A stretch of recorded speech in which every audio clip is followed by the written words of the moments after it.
Hola, buenos días, buenas tardes, probando. No estoy seguro si se escucha o no se escucha. Tiraremos adelante. Vamos a esperar un minutito o dos y empezaremos.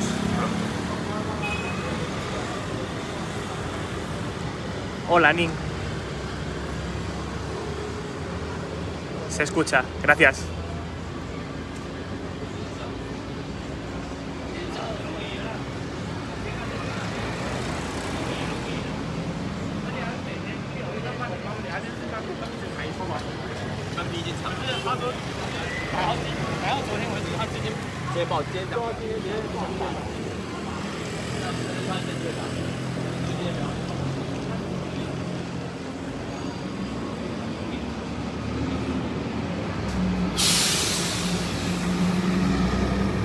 Ok, vamos a empezar.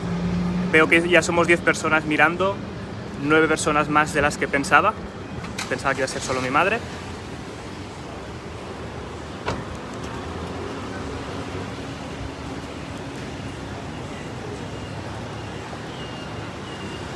Muy bien, hola, pues estamos... Primero saludo. Hola, para los que no me conozcáis, soy Roberto de Hola Taipei.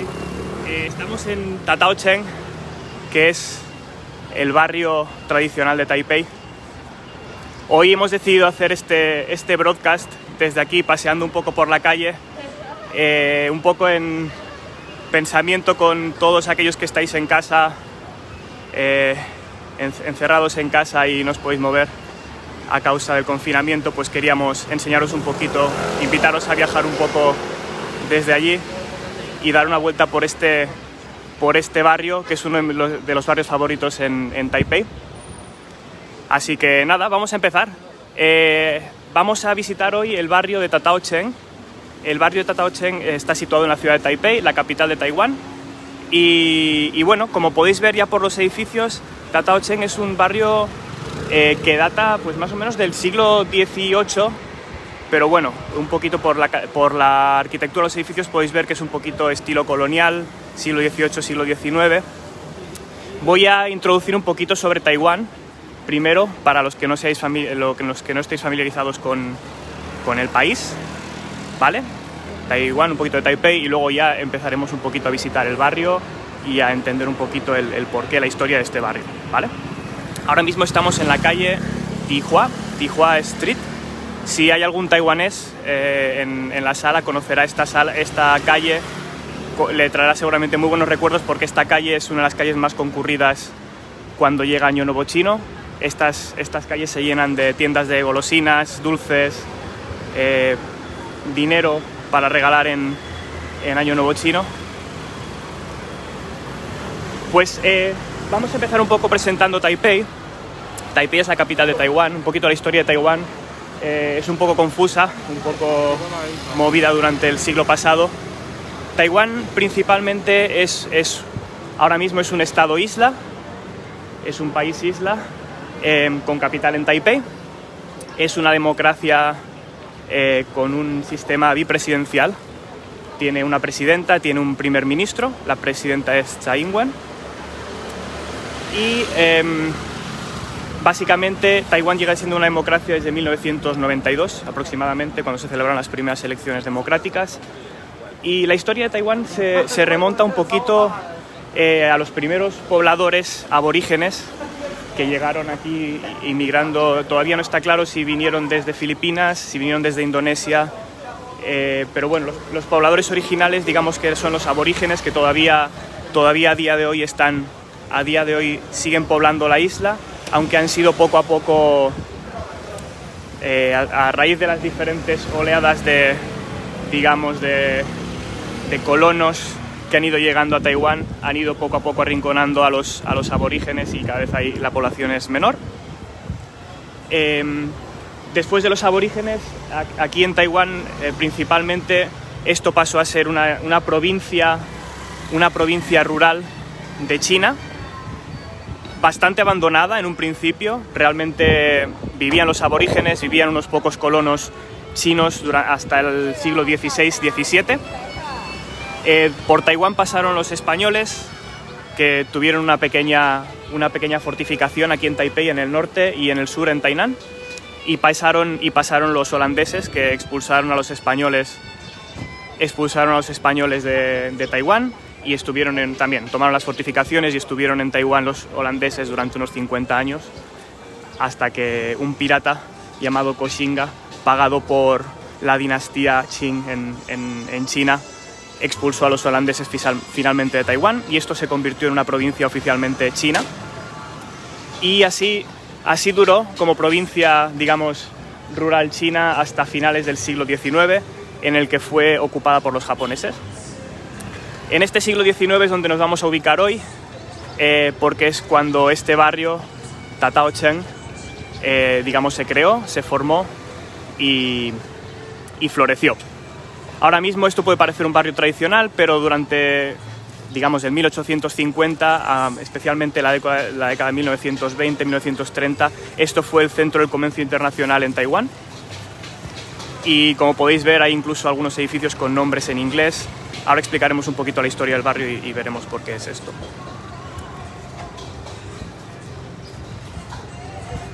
Voy a ir hablando y voy a ir enseñando pequeños detalles, no voy a estar todo el rato hablando. También os pido un poco de paciencia, es la primera vez que hago un broadcast en directo y la verdad es que no estoy muy familiarizado con el medio. Vale, Tataocheng al principio quedaba fuera de la ciudad de Taipei. Taipei empezó como unos pequeños barrios en la ribera del río Tanshui. Tanshui es un río que queda al este de la ciudad, y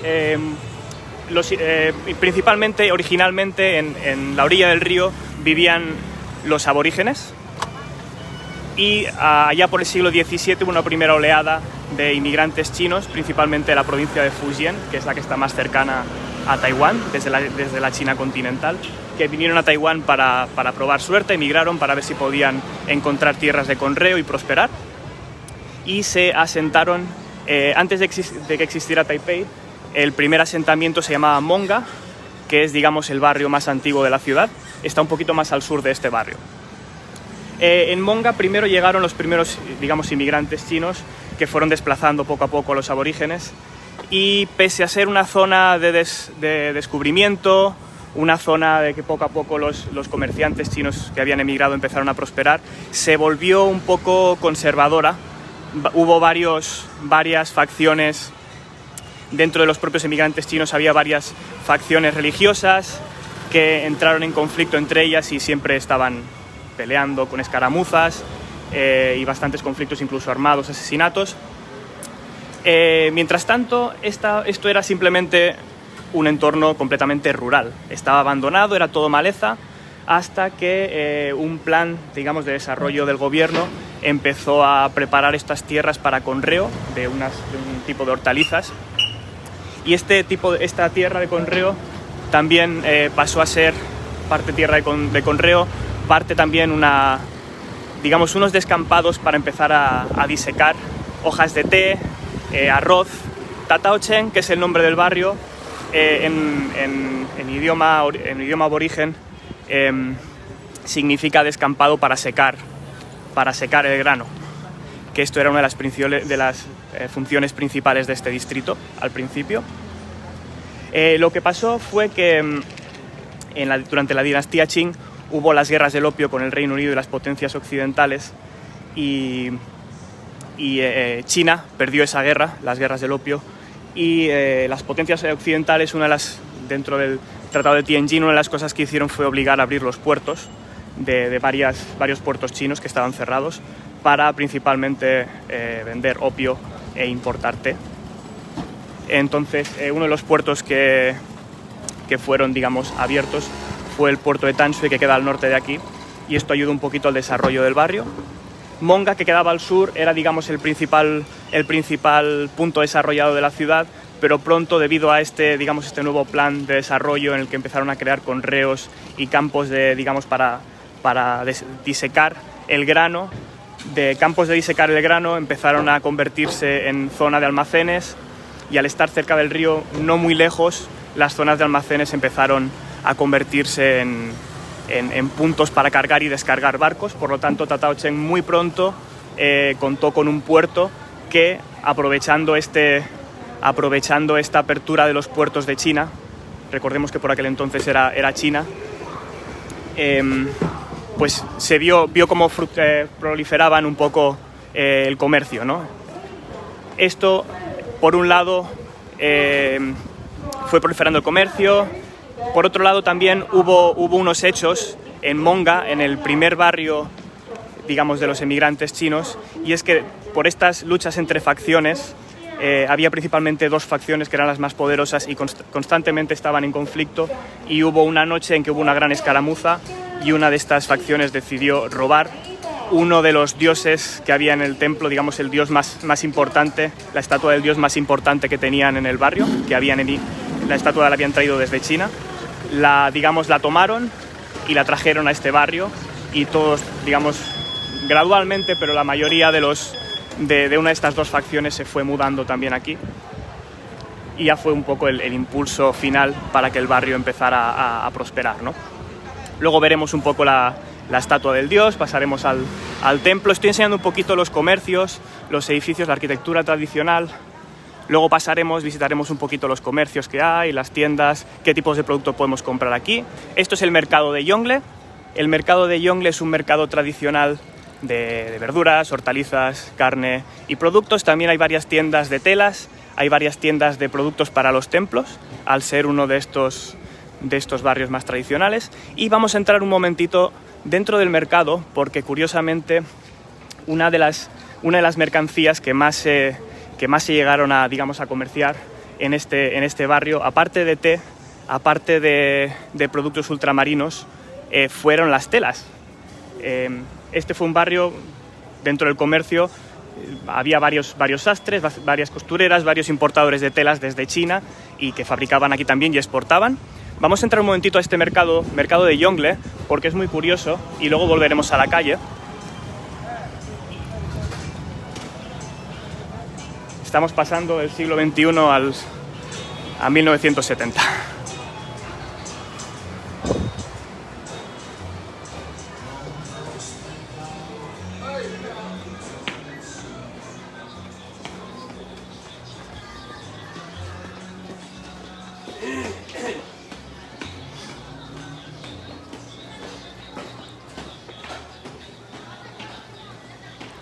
Este mercado cuenta con varias plantas.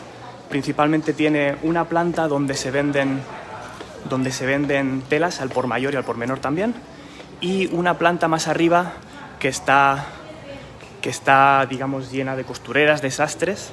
Entonces lo que suelen hacer aquí es venir, comprar telas abajo, o venir con unos diseños, ir a las costureras y a los sastres, pedir medidas y ellos te indicarán qué tipo de telas, qué cantidad de telas hay que comprar, y bajamos a esta planta y desde aquí podemos comprar. Y una vez que tenemos las telas, subimos arriba a que se nos haga el traje a medida, por ejemplo. Varios a dar una vuelta, nos vamos a perder por estos pasillos. No demasiado, porque si no, a ver quién sale después. Pero como podéis ver, hay varios tipos de tiendas. Estas tiendas que están un poquito más cerca Miau. Sí. Oh, copiado. Sí. Nos están enseñando máscaras muy buscadas ahora en todo el mundo. Como podéis ver, en las tiendas que están más cerca de la entrada, pues pasa un poquito como en el mercado de la boquería, se compran un poquito más complementos, cosas más preparadas para el turista, pero conforme nos adentramos dentro del mercado podemos ver pues tiendas más del por mayor. Esta tienda, por ejemplo, es de tela tradicional para realizar vestidos tradicionales chinos. Como estos vestidos tradicionales se llaman qipao, normalmente se utilizan en Año Nuevo chino para vestir, y en otras ocasiones como bodas. estoy viendo bastantes carteles de que se venden máscaras. Son máscaras de tela, no sé muy bien cómo de seguras son. Entonces cada una de estas tiendas se especializa en diferentes tipos de productos, desde botones a cenefas, a tela. Hay algunas que se especializan, por ejemplo, en tela de traje, otras se especializan en telas de cortina o para el hogar. Y como podéis ver, estamos pasando por pasillos y pasillos y pasillos.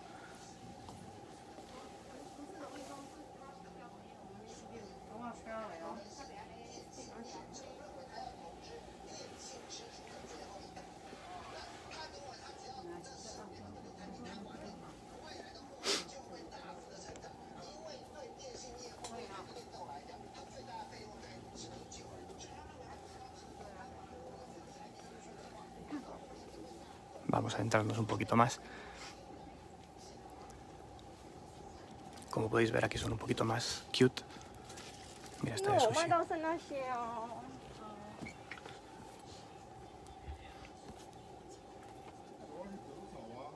Bueno, un poquito para que veáis. Es muy típico en Taiwán y especialmente en Taipei congregar un poco los negocios que se dedican al mismo sector en una misma área. Esto es un mercado que es exclusivamente de telas, costureras, y es muy típico que haya una calle dedicada, o digamos que alberga un montón de tiendas de muebles, por ejemplo, una calle con únicamente tiendas de cámaras, o un mercado exclusivamente de electrónica. Hola, veo que vais poniendo los comentarios por aquí.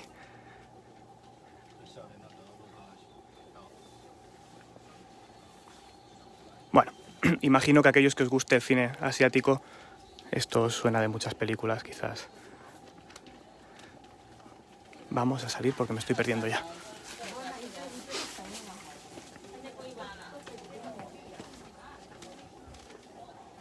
Salud, Alfredo.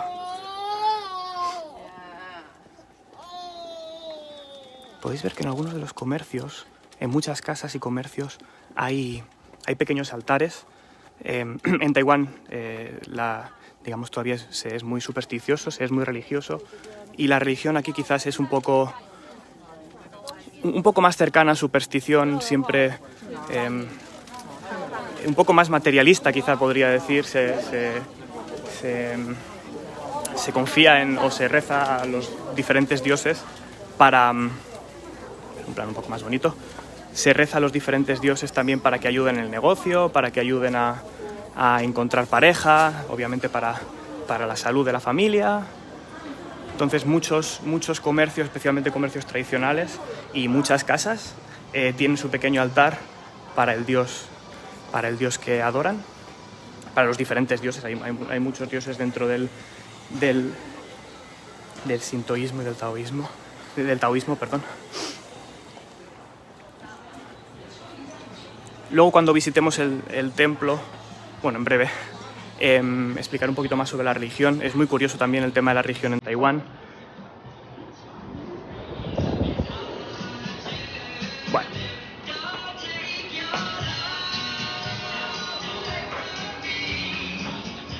Muy bien, pues vamos a continuar un poquito explorando el barrio. Como comentaba, el barrio prosperó. Los comercios que proliferaron aquí fueron principalmente de exportación de tés. El té taiwanés, digamos que es muy conocido. Hay un té de mucha calidad. Hay unas montañas alrededor de Taipei, por ejemplo Muza, donde se produce té de muy alta calidad. Entonces, tener el puerto aquí cerca del río, de la desembocadura del río, era una gran ventaja. De hecho, Monga, que fue, digamos, el principal barrio de Taipei, fue poco a poco decayendo en detrimento de Tataocheng. Tataocheng tenía un punto estratégico clave que seguramente ayudó también al desarrollo, y es que queda mucho más cerca de la desembocadura al mar. Por lo tanto, conforme fue proliferando el comercio, se necesitaron barcos de más calado. Entonces, estos barcos eran incapaces de entrar más allá de Tataocheng. No podían acceder a Monga, al barrio de Monga, porque eran demasiado profundos, por lo que ya se quedaban en Tataocheng entonces esto también ayuda un poco a prosperar el barrio. Estos callejones son quizá un poquito menos bonitos, pero bueno, están, si alguna vez venís a Taipei, están repletos de tiendas, cafeterías, casas de té. El barrio, como decía, fue uno de los barrios, digamos que fue el equivalente al World Trade Center en su día aquí en Taipei. Las embajadas internacionales durante principios del siglo XX, finales del siglo XIX, estaban todos aquí alrededor. Hay una calle un poquito más atrás que se llamaba, de hecho, le llamaban la calle de los extranjeros precisamente por eso, porque por los comerciantes, por las embajadas. Y creo que lo que vamos a hacer a continuación es vamos a adentrarnos un poquito en la calle principal, en Tihuaye. Vamos a visitar algunos de estos comercios. No sé cómo de amigables serán con la cámara, pero bueno, vamos paseando y os voy explicando un poquito algunos de los productos que se venden ahora aquí. Podéis ver que hay mucho comercio de tela, complementos todavía en las afueras. Lo que se ha hecho últimamente, digamos que el barrio después de los años 20, años 30, después de la ocupación japonesa, el barrio pasó un poco también decayó, y hasta, digamos, a principios del año 2000, incluso cuando llegamos nosotros aquí, este barrio no dejaba de ser un barrio puramente tradicional, se le veía un poquito dejado incluso.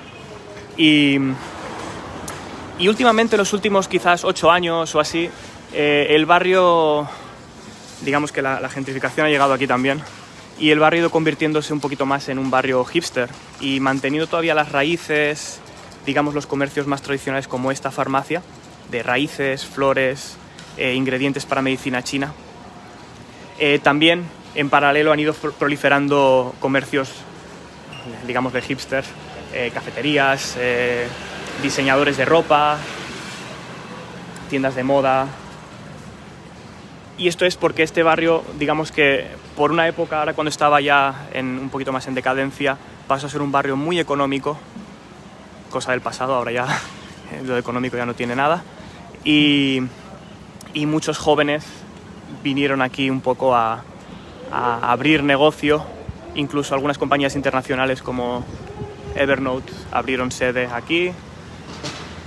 Entonces ahora esto ha cambiado muchísimo en 8 años, ahora cuando nos adentremos más a la calle veremos que se alternan los comercios tradicionales con los comercios más modernos. Aquí a lo lejos vemos ya el templo de Xiahai. Antes comentaba que había una estatua de un dios que fue robada desde Monga y fue traída a Tataocheng, y es el templo este de Xiahai que os enseñaremos a continuación. Podéis ver que hay más paraditas en la calle. Una curiosidad de este barrio es que estos edificios, muchos de ellos, todavía conservan, esto era una tradición de aquel entonces, conservan quizás en la parte superior del edificio o digamos en los frontales, conservan Ning dice que el pastel de esta tienda está muy bueno. Conservan a qué se dedicaba el negocio en sí, o ponen el nombre del propietario, o por ejemplo si era una farmacia, si vendían raíces, si vendían tela, o a qué se dedicaban especialmente, ¿no? Esta tienda tradicional podemos ver que tiene una cosita, no sé si me va a dejar acercarme mucho, pero bueno, tienen un producto que es muy curioso. Podéis ver que son como ven en cajitas, son como una especie de nubes blancas. Esto es saliva de pájaro, es un producto muy preciado dentro de la medicina china, es un producto muy caro, se toma en sopa y si no me equivoco es para mejorar la virilidad del hombre. Esto es una tienda de complementos para el templo. Es muy común tener, especialmente en casas tradicionales, en templos o en pequeños comercios, como comentaba, tener pequeños altares, ¿no? Entonces en esta tienda se pueden comprar desde ropajes, lámparas específicas para templos. Y esto es una tienda muy típica donde podemos ver los productos, frutos secos, ultramarinos, fruta disecada, hay mucha alga deshidratada, pescados disecados, hongos. setas deshidratadas. ¿Por qué encontramos tantos de estos productos? Es principalmente por lo que decimos, ¿no? La tradición de este barrio viene desde hace más de un siglo. Entonces, por aquel entonces, digamos que la cadena de frío no había cámaras frigoríficas, y entonces los productos que se podían exportar tenían que ser bien deshidratados o bien secos para que no se echaran a perder. Entonces es muy típico encontrar esto, tanto tés como raíces. Es muy típica también la medicina china. Aquí podemos ver esto, son como huevas de pescado, que se comen disecadas también. Se suelen freír con un poquito del licor tradicional taiwanés, es un poco parecido a la mojama. Y estamos al frente del templo de Xiahai. Este es el templo más icónico quizás de este barrio. Cuando una de las dos facciones que huyeron, que se pelearon en Monga y que huyeron a Tatao Cheng, lo que hicieron al venir fue llevarse con ellos el dios de la ciudad. La estatua de este dios tiene historia, porque realmente no se creó aquí en Taiwán. La estatua original de este dios la trajeron los emigrantes chinos al venir desde Fujian y la llevaron al barrio de Monga. Y digamos que era valorada y era venerada por ambas facciones, ¿no? Entonces digamos que cuando una de las dos facciones se llevó la estatua, creó bastante, no quiero decir polémica, se estaban matando, pero bueno, se enfadaron bastante, ¿no? en la otra facción. Entonces, al principio lo que hicieron fue esconderla en una panadería. Aquí había una panadería en en los alrededores de este templo, y la escondieron hasta que pasaron un poquito las revueltas, ¿no? Hasta que pasaron un poquito el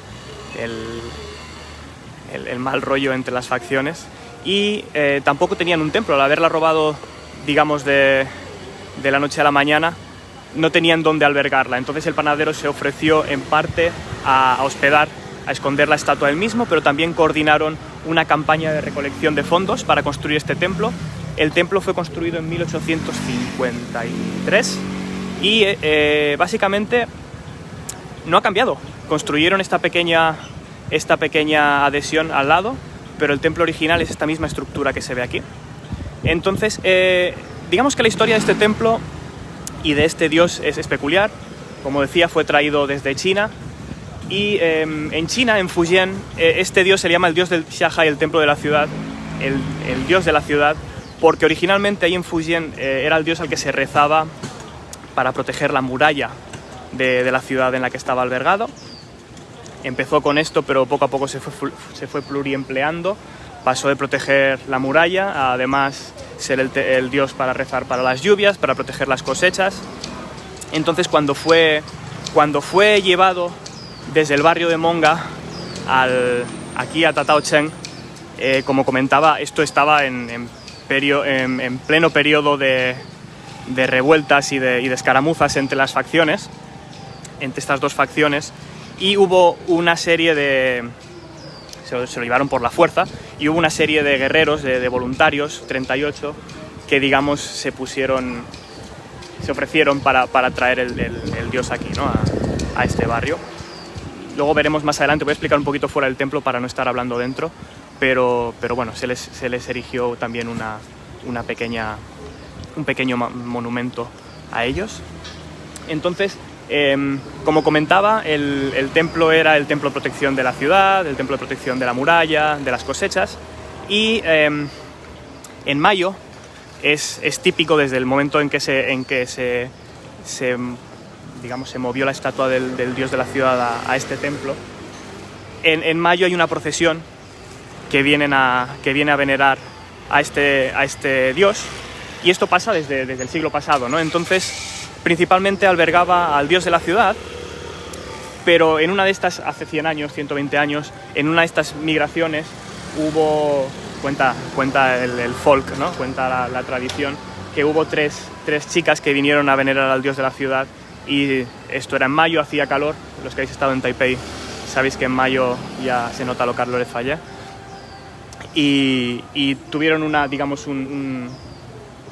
golpe de calor y murieron. Entonces, como comentaba, los taiwaneses son por lo general muy supersticiosos, y lo que interpretaron en ese momento es que el dios de la ciudad estaba muy solo y se había llevado la vida de las 3 chicas para que le hicieran compañía. Entonces, a raíz de este suceso, fabricaron una estatua que es la mujer del dios de la ciudad, ¿no? Para que no estuviera tan solo. Entonces luego cuando entremos la veremos también.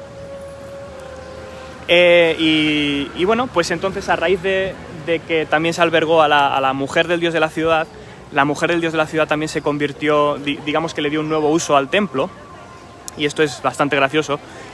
Ahora actualmente la gente viene al templo a buscar pareja, a pedir pareja, ¿no? Entonces, cuando uno viene a este templo, compra dinero, que es esto que vemos aquí encima del altar dorado, luego nos acercaremos un poco más, se compran unas barras de incienso, y lo que se hace es pasar por los diferentes altares y por esta pila de incienso, y se describe uno a sí mismo, pues me llamo Roberto, tengo tantos años, vivo aquí. Tienes que decir los detalles propios y los de la persona a la que quieres encontrar. Hay que ser muy meticuloso, hay que ser muy específico. Entonces se pasa por los diferentes altares y se dice también qué tipo de pareja te gustaría encontrar. Pues me gustaría una persona inteligente, rica, o me gustaría muy divertida, lo que sea, ¿no? Y entonces se dice que la mujer del dios de la ciudad es la que se encarga de unir la famosa historia de los hilos rojos que unen el destino de 2 personas, que 2 personas están unidas por un hilo rojo a través del dedo. Digamos que dice la tradición que es la mujer del dios de la ciudad la que se encarga de amañar estos hilos, ¿no? Entonces, si uno viene aquí y encuentra pareja, pues luego tiene que venir con la pareja y agradecerle al dios de la ciudad, hacer una ofrenda. Entonces, bueno, pues sabiendo esto, la gente que viene aquí hoy en día, siglo XXI, le podemos llamar que esto es como una especie de Tinder offline, ¿no? Ya vienes, quien está por aquí rezando ya sabes que es a lo que viene, así que bueno, se puede echar un ojo a ver qué se cuece. Este es el dinero, es un dinero que se ofrece a los dioses, básicamente es papel de fabricación, digamos, de baja calidad, ¿no? Que se envuelve con un papel un poco más bonito de oro, y esto se suele quemar en unas chimeneas. Se solía quemar en unas chimeneas. Ahora, por cuestiones medioambientales, la ciudad de Taipei ha prohibido la quema, porque con miles de templos que hay en Taipei, al final contribuía bastante a la contaminación. Esta es la estatua del dios de la ciudad, aquí es donde se dejan las ofrendas. Vamos a entrar, hablaré un poquito menos, un poco por respeto. Un poco para que veáis. Las entradas de los templos... No entro todavía. A los templos la tradición es entrar por la derecha y salir por la izquierda. Y muchos de estos templos, este en concreto no lo tiene, pero hay muchos templos que tienen un pequeño peldaño en la entrada, que es para evitar que los malos espíritus entren al templo. Entonces, bueno, si podéis ver un poquito los detalles de la madera trabajada, los guerreros que protegen la entrada, algunos retablos. Todos estos retablos la mayoría de ellos representan escenas de la tradición taoísta. A ver si puedo un poquito hacia afuera.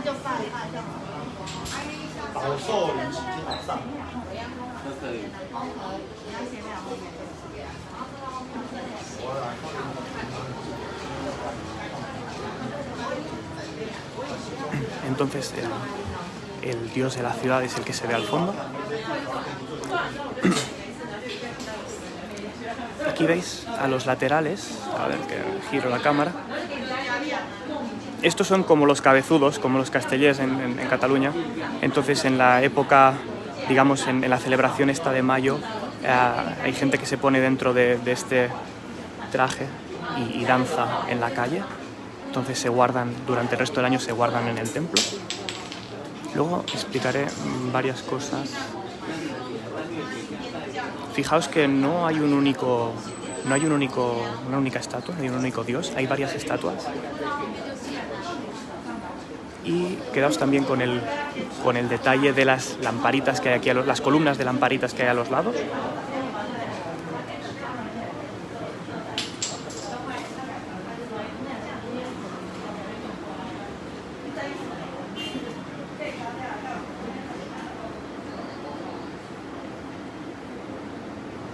Uy, 21 personas, ¿cuánta gente?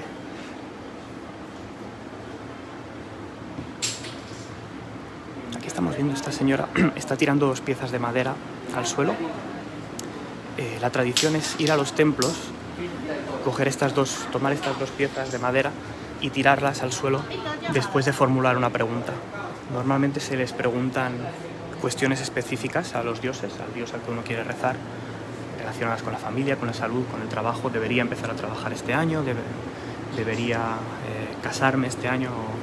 Entonces, digamos que de manera binaria las piedras que son de madera te dan la respuesta, ¿no? Sí, no, o reformula la pregunta porque no la he entendido bien. Entonces vemos en esta sala contigua hay varias estatuas y están también estas columnas y esta pared entera de bombillas. Y ahora os voy a explicar qué es esta pared de bombillas. Si nos acercamos, podemos ver que son pequeñas bombillas LED y hay nombres y fechas. Todos estos nombres son de gente que ha hecho donaciones al templo para mantenimiento, para la restauración. Entonces, cuando alguien hace una donación relativamente, digamos, no echar una moneda a la caja, pero una donación un poco más elevada, se toma el nombre y se les enciende una bombillita. Y este es el altar. Antes os comentaba que cuando trajeron la estatua del dios de la ciudad hubo 38 guerreros o personas fuertes que se ofrecieron a escoltarlo. Entonces se les erigió este pequeño monumento. Y una historia curiosa, como podéis ver hay varios, aparte del monumento a los guerreros, hay esta estatua aquí al lado del tigre perro que hay, que está cogiéndose de la cintura. Este personaje se le conoce como el Robin Hood taiwanés. Durante la época de los japoneses, digamos que esto estaba todavía bastante poblado, era una de las zonas más pobladas de Taiwán, este barrio. Estamos hablando ya desde 1890 a la década de los 30-40, y este personaje lo que hacía era un poco robar a los japoneses más adinerados que venían como ocupación, es decir, era una potencia que ocupaba Taiwán, y les robaban y decían que básicamente escondían el dinero que robaban en el templo y desde el templo lo repartían digamos, a los feligreses, a la gente más necesitada, ¿no? Hacían un poquito labor social con el dinero que habían robado. Ning, que está conectada, me está diciendo que el tigre que acabamos de ver trae dinero, es para pedir dinero. Son, como siempre, dinero, familia, salud, amor, suelen ser las peticiones. Esta estatua es la mujer del dios de la ciudad y esta es la encargada de encargarse que se encuentren pareja y que los matrimonios sean felices y tengan una buena relación duradera. Como podéis ver, hay muchas estatuas, no es solo en este templo. Si venís a cualquier templo en Taipei, veréis que hay muchas estatuas, y no solo muchas estatuas, sino estatuas de varias religiones. Por ejemplo, aquí podemos encontrar una estatua budista. Esto tiene una explicación. Podemos ver Buda, por ejemplo, Motoba, no me acuerdo cómo se llama el otro dios. Tiene una explicación, y es que durante la época, los 50 años en que Taiwán estuvo ocupado por los japoneses quisieron en parte imponer la religión budista. Entonces muchos de los templos tuvieron que esconder sus dioses taoístas, digamos de la religión tradicional, y albergar por obligación pues estatuas de Buda. Entonces digamos que se quedó, aún después de la marcha de los japoneses, se quedó un poco la tradición de albergar a dioses de diferentes religiones dentro del mismo templo. es algo bastante curioso. No me imagino pasando esto en Occidente o en cualquier otra parte del mundo, de hecho, ¿no? Y también hay varias estatuas, no solo por este motivo, sino porque normalmente había muchos templos, muchas casas de madera. Si alguna vez alguien se muda o la casa se cae o el templo se cambia o se destruye, esas estatuas se donan al templo más cercano. Por ese motivo, muchos templos, digamos, que acumulan un poco. Aquí vemos a alguien en contradirección, muy típico también en Taiwán. Y nos adentramos en Tihua Street, en la calle Tihua. Esta es la calle que en Año Nuevo Chino se llena de tiendas de caramelos, tiendas de productos para celebrar el Año Nuevo Chino, sobres rojos para regalar dinero. Y esta es una tienda, digamos, bastante tradicional, como os comentaba, con productos deshidratados, algas. También hay farmacias, estas son farmacias más normales, pero también hay farmacias de productos. Más adelante encontraremos una un poquito más digamos, tradicional. Vamos a acercarnos un poco. Aquí podéis ver una tienda de productos de medicina china. Como podéis ver, hay muchas raíces, muchas bayas, hay jengibre deshidratado, muchas setas. Estas son unas flores que crecen en una montaña especial en el sur de Taiwán, hojas de té.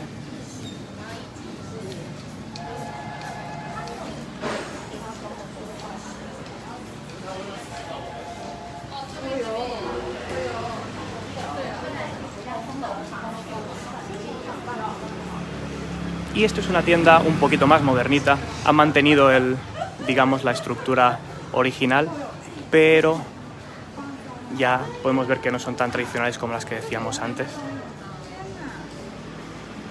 Y esto es un cuadro muy famoso de los años 20, y aquí se ve un poquito cómo era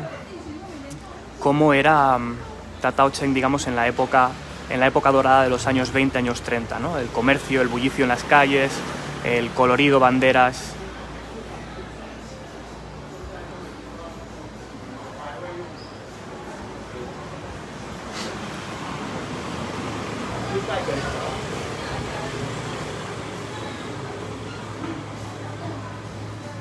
Cafeterías modernitas. Esta zona, la verdad es que es curioso, pese a que ha encarecido alquileres, el nivel de vida aquí, es curioso ver cómo ha cambiado en estos años, porque realmente vuelve a haber bastante vida en esta calle, más allá de Año Nuevo Chino. Y ahora se ha vuelto también una zona muy común para viajeros. Están abriendo muchísimos hostales, cafeterías, restaurantes, entonces cada vez hay más extranjeros, más visitantes que incluso se quedan aquí. Hay varias opciones para incluso dormir en alguna de estas casas tradicionales.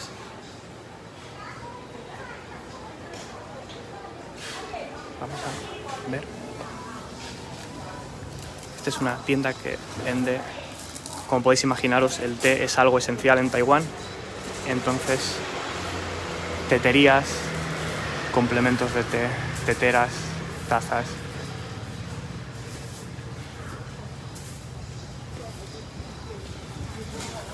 Esto es una carroza de Cenicienta con un monigote dentro, very cute. En plan, ¿por qué? Bueno, porque es cute.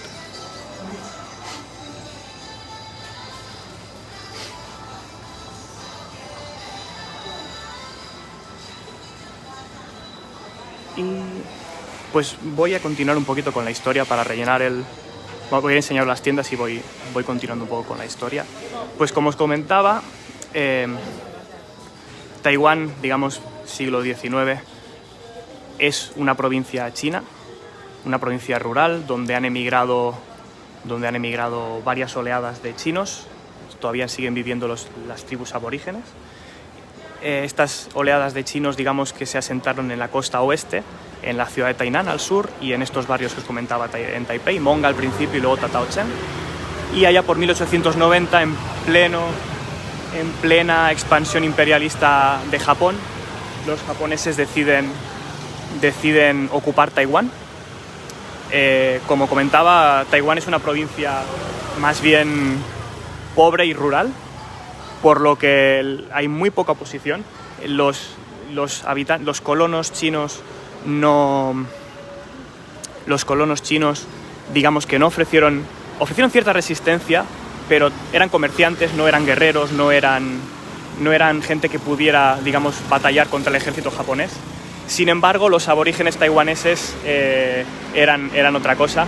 Los aborígenes taiwaneses eran tribus guerreras que se mataban entre ellos. Hay fotografías de National Geographic del 1910 incluso. Estaban acostumbrados a vivir en las montañas, se mataban entre ellos, se cortaban las cabezas como trofeo. Eran tribus muy guerreras, muy acostumbradas a los combates cuerpo a cuerpo. Y cuando llegaron los japoneses fueron, digamos, la principal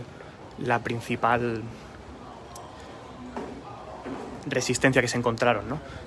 Juntamente con el tiempo y con las enfermedades. Los japoneses no estaban acostumbrados al clima húmedo y caluroso ni a las selvas que hay aquí en Taiwán, y esto juntamente con los esfuerzos de los aborígenes les frenó, pero únicamente les frenó. Los japoneses contaban con toda la maquinaria de guerra, con el ejército, no tenían límite de guerreros, de soldados, así que iban trayendo soldados hasta que finalmente doblegaron y ocuparon completamente Taiwán. Entonces los japoneses ocuparon Taiwán durante 50 años, desde 1890 hasta 1945, cuando perdieron la Segunda Guerra Mundial y tuvieron que devolver los territorios a los países que originalmente pertenecían. Y aquí está la clave un poquito del conflicto que ahora entre Taiwán y China, que explicaré un poquito más adelante. Entonces, digamos que durante los 50 años que los japoneses estuvieron aquí, los primeros años fueron bastante conflictivos, los aborígenes no se rendían, continuaron batallándoles, pero finalmente pues tuvieron que aprender a convivir. Japón lo que hizo fue, a diferencia de lo que hicieron en Tailandia, en Vietnam, en Corea, en otros países asiáticos, los japoneses, Taiwán queda justo al sur de Okinawa, y los japoneses decidieron incorporar Taiwán como parte del territorio japonés, no como una colonia, sino como parte de la tierra madre, por decirlo de alguna manera, por lo que el desarrollo, la educación, el bienestar de la población de Taiwán estaban dentro de sus prioridades. Un poco los métodos quizá no eran los adecuados, pero sí que, por ejemplo, los japoneses trajeron el desarrollo, alcantarillado, infraestructuras ferroviarias, carreteras, trenes. Construyeron un poco, cohesionaron la ciudad de Taipei. Había varios barrios, como por ejemplo en Barcelona podría ser Gracia, el barrio antiguo. Construyeron un poquito el plano que digamos que juntaría toda la ciudad de Taipei. Educación obligatoria para todo el mundo. Como comentaba, esto era una provincia rural y no había educación apenas. Entonces, bueno, digamos que esto convirtió un poco Taiwán en algo más que una provincia rural, sino con ciudades, con bastante industria también. Explotaron los recursos naturales de la isla. Esto es oro, había cola, té, por supuesto, madera. Ahora nos estamos dirigiendo hacia el río. Esta calle es un poquito más fea, pero bueno, vamos a ir al embarcadero de Tataochen, que digamos que es lo que hizo que todo este barrio se desarrollara. Estos son vieiras deshidratadas. Como os comentaba, incluso el marisco que se encuentra aquí es deshidratado para que pueda ser exportado como se hacía tradicionalmente.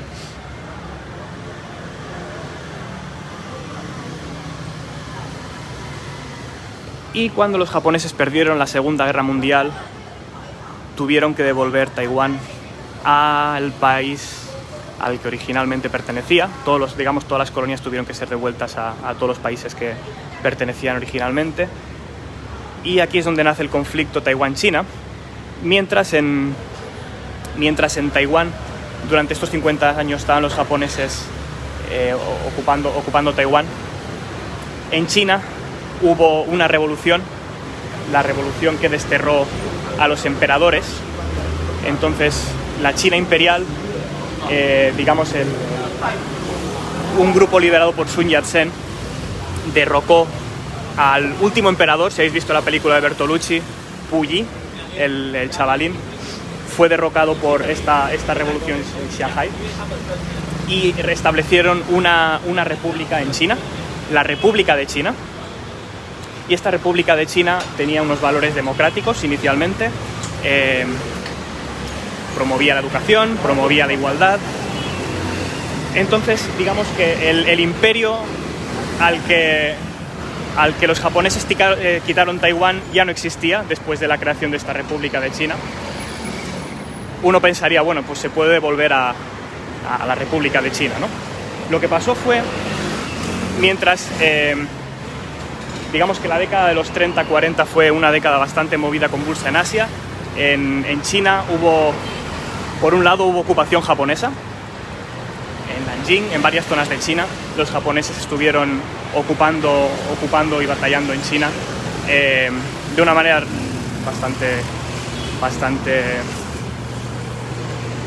bastante bestia, bastante inhumana.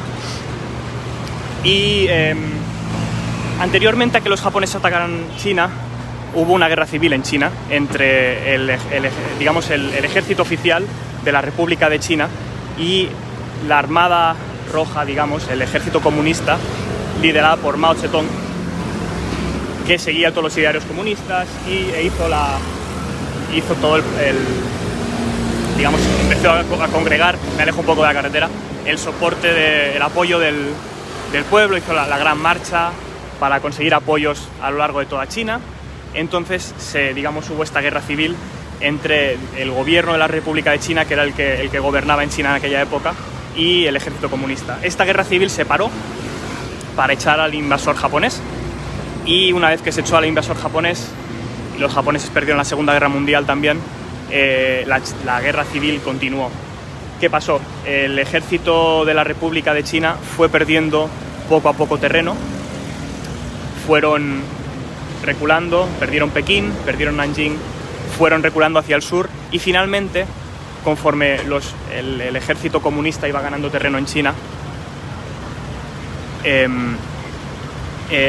finalmente el ejército de la República de China, con los soldados y muchos emigrantes y población que apoyaba al gobierno legítimo, se refugió, emigró masivamente a Taiwán y se refugió en la isla que había pasado a pertenecer a la República de China, pero había quedado un poco como de la mano de Dios, por decirlo de alguna manera, ya que estaban enfrascados en la guerra civil. Entonces todo el ejército de la República de China se refugió en Taiwán, y la China comunista, el Partido Comunista, el Ejército Comunista tomó la China continental, ¿no? Y entonces aquí es el origen del conflicto. La República de China, que era el gobierno que gobernaba toda China, Taiwán y la China continental, se refugió en la isla de Taiwán mientras los comunistas tomaban la China continental. Entonces tenemos dos Chinas a partir de 1949. La China comunista, que reclama que Taiwán es suyo, y la China de la República Popular. Perdón, la China comunista es la China de la República Popular, y la China de la República de China, que es el gobierno en el exilio que hay en Taiwán.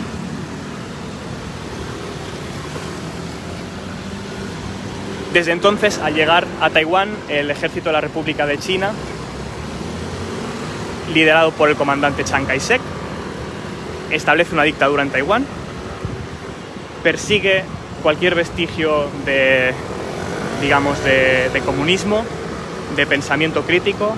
Cualquier ideología que sea diferente a la de República de China es perseguida, y establecen una dictadura que durará hasta 1989, y las primeras elecciones no se celebrarán hasta 1992 aproximadamente. China reclama que Taiwán, la República de China, República Popular de China reclama que la República de China, Taiwán, pertenece a su territorio, y la República de China, es decir, Taiwán, durante muchos años, el Kuomintang, que es el partido que gobernaba en aquel entonces, reclamaba que la China continental entera ellos eran el gobierno legítimo de esta China continental. Poco a poco han ido abandonando esta idea, convirtiéndose China en la potencia que es ahora. Cada vez era menos factible recuperar China de vuelta. Estamos alrededor del embarcadero. Aquí es donde estaba el embarcadero de Tataocheng originalmente, un poquito más adentro, de hecho, esto fue construido a posteriori, y es donde los comerciantes llegaban, toda la importación de té, la exportación de té llegaba aquí. Hacia adentro, esta parte del río, si nos adentramos, llegaríamos hasta Monga, el primer barrio que os comentaba de Taipei, y si vamos hacia el norte, llegaríamos hasta la desembocadura del río Tanshui, al mar. Estos son los barcos que tradicionalmente comerciaban, es una réplica. Y esta zona, pues lo mismo, había estado un poquito abandonada, se popularizó en la década de los 90, 80, porque los fuegos artificiales se disparaban desde estos puentes, y entonces estos eran los mejores sitios para ver los fuegos artificiales. Pero poco a poco, últimamente, con digamos el desarrollo de Tataocheng, se ha abierto aquí una zona de bares y restaurantes donde se está de maravilla. Ya escucháis un poquillo la música molongi. Y todo lo que queda del río hacia el este es Nuevo Taipei. Taipei está rodeada por dos ríos que digamos que más o menos la rodean prácticamente al completo por los 4 lados. Y todo lo que queda alrededor, digamos, de la ciudad, todo lo que queda fuera de los ríos es lo que se conoce como Nuevo Taipei. Nuevo Taipei, como curiosidad, es una de las zonas con la densidad de población mayores del planeta, curiosamente. No da tanto la sensación viendo el barrio que hemos visto, pero si nos vamos al otro lado del río, las calles son estrechas, vive muchísima gente, uno se da una vuelta por la calle y realmente se da cuenta que la densidad de población es muy, muy, muy alta.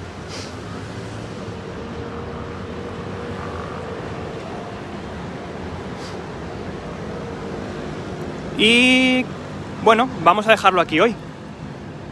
Ya nos comentaréis qué os ha parecido. He visto que habéis ido preguntando y comentando. No tengo muy claro si esto se queda en algún lugar o no.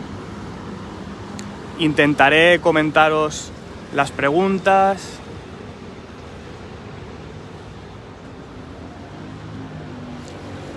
Bueno, veo una pregunta por aquí, un momentito.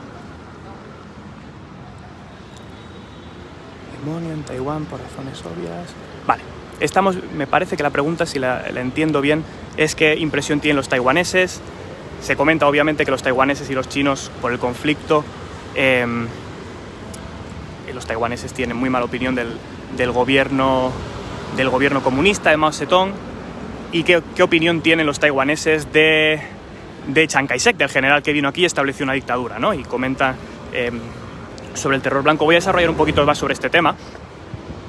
Realmente, cuando los japoneses se fueron de Taiwán y llegó Chiang Kai-shek, como comentaba, estableció una dictadura aquí en Taiwán que duró hasta los 90. No he querido desarrollar más, pero esta dictadura realmente fue una dictadura muy, muy cruenta.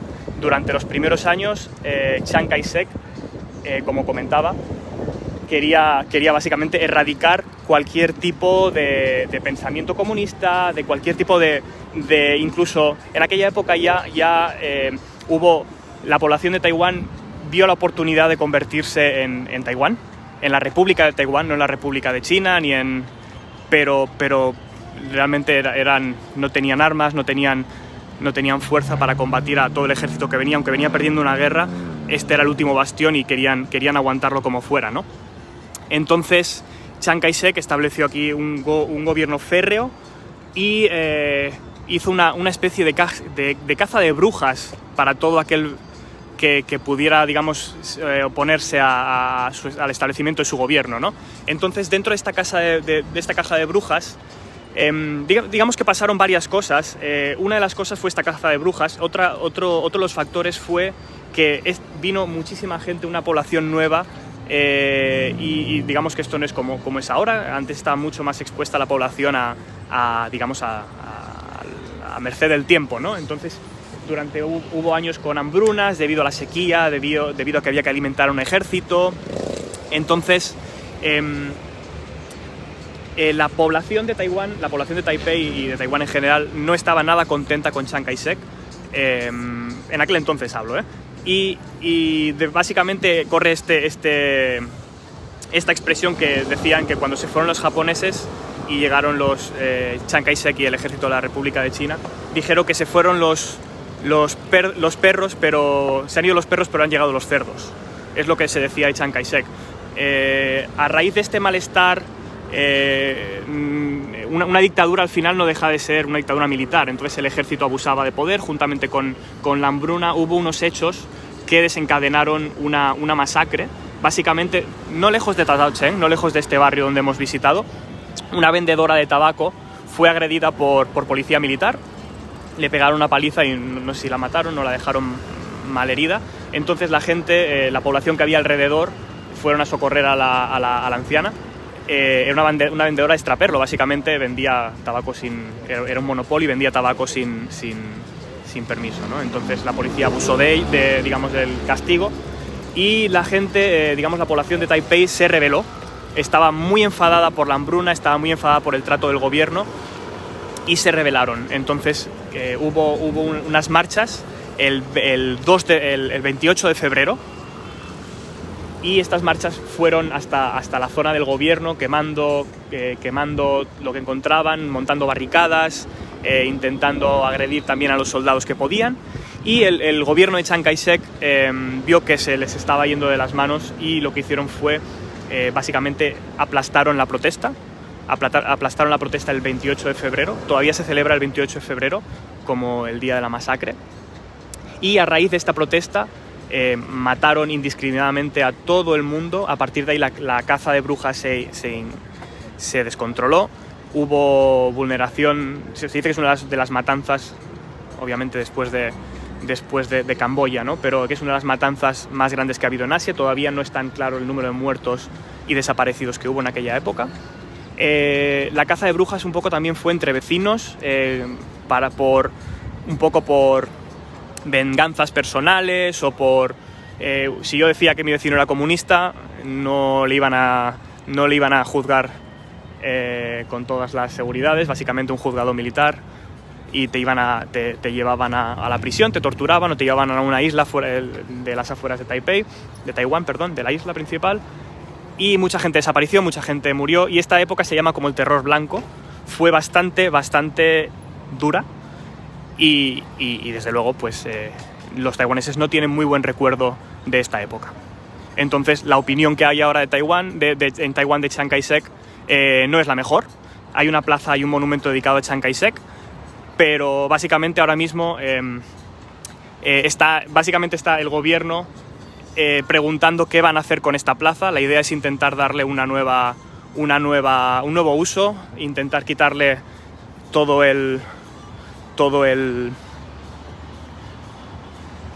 la función que tiene de adorar a este dictador, a este asesino. Entonces, a la pregunta que me comentabas, básicamente no tiene muy buena opinión de él. Sin embargo, pasa un poco como en España. Hay herederos de este partido, el KMT, el Kuomintang, no ha cambiado ni de nombre del partido. Es un partido democrático, ha pedido, a diferencia que en España, ha perdido perdón muchas veces por los crímenes que cometieron, y siguen pensando en cierta medida que Taiwán y China siguen siendo el mismo país, y básicamente ellos promueven una especie de reunificación, mientras que el Partido Verde, que sería el Partido Democrático, promueve la independencia de Taiwán. Taiwán, un poco por desarrollar más el tema, ahora mismo es una independencia de facto, tiene un sistema democrático, como os comentaba antes, su propia moneda, no depende políticamente de China, depende bastante comercialmente, pero digamos como podría depender España de Francia, Portugal de España. La relación es muy intensa comercialmente, pero gubernamentalmente no dependen de China.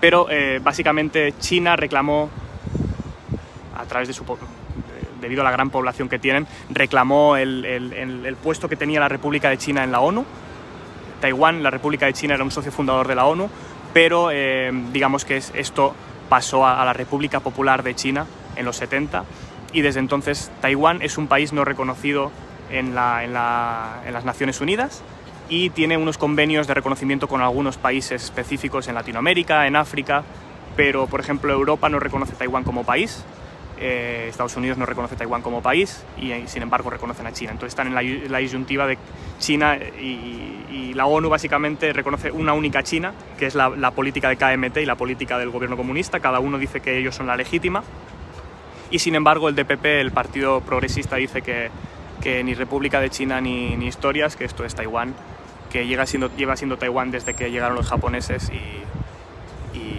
que ya es hora de independizarse. Entonces sigue siendo una discusión activa a modo del día a día. Os comparto la experiencia después de vivir aquí muchos años. Es lo que os comentaba, Taiwán funciona completamente como un país.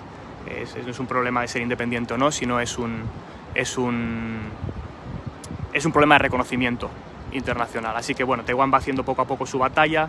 Ahora, por ejemplo, no está en la Organización Mundial de la Salud, entonces con el tema del virus ha sido un poco peliagudo intentar conseguir información de primera mano de la Organización Mundial de la Salud, pero bueno, ahí están. Y nada, espero que os esté gustando el paseo, que os haya gustado. Esta es una zona donde las puestas de sol son preciosas, pero hoy está un pelín nublado, así que nos lo vamos a perder. Espero que os haya gustado la visita. Os mando un saludo muy fuerte a todos los que habéis seguido el vídeo. Muchos ánimos, son unas semanas durillas, pero bueno, espero que esto haya ayudado a pasar un poco la mañana. Os envío un abrazo muy fuerte y me despido ya. Hasta pronto.